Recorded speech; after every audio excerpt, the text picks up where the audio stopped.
வணக்கம் மக்களே. என்ன விஷயம் பற்றி நம்ம பேச போறோம் என்னன்னா, தங்கம் விலை வந்து கூடிட்டே போகுது. இப்போ 1 பவுன் தங்கம் வந்து ரூ.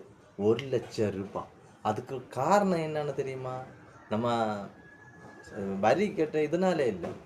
தங்கத்துக்கு மேல உள்ள மோகம். அந்த தங்கம் எல்லாரும் வேணும் வேணும்னு சொல்லிட்டு பணம் இருக்கவும் வாண்டி கொட்டிக்கிட்டே இருக்கேன்.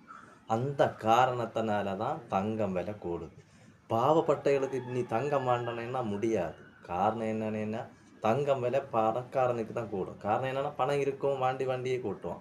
கூட்டியதுனால பணம் வந்து அதிகரிச்சுண்டே போகும். பாவப்பட்டவனுக்கு கிடைச்சா. அதுக்கு என்ன செய்யணும்னா, முதல்ல தங்கம் வந்து விலை குறையணும்னா, விலை ஏற்றங்கள் எல்லாம் குறையணும்னா, மற்ற நம்ம வந்து தங்கத்துக்கு மேல இருக்க மோகத்த குறைச்சணும். அப்பந்தான் தங்கம் விலை குறையும். அப்பந்தான் பாவப்பட்டவர்களுக்கு கிடைக்கும். அதுக்குள்ள வழிய நம்ம மக்கள் இந்த இதில இணையதளத்தில பார்க்கவங்க, இந்த தங்கத்துக்கு மேல உள்ள கடையில வந்து இப்ப வந்து கொஞ்சம் குறைச்சா, நமக்கு தங்கத்துக்கு வேற அந்த விலை வந்து குறையும்னு நான் நினைக்கிறேன். அது என்னுடைய ஒப்பீனியன். அதுக்கு நீங்க ஒத்துழைச்சா பாருங்க.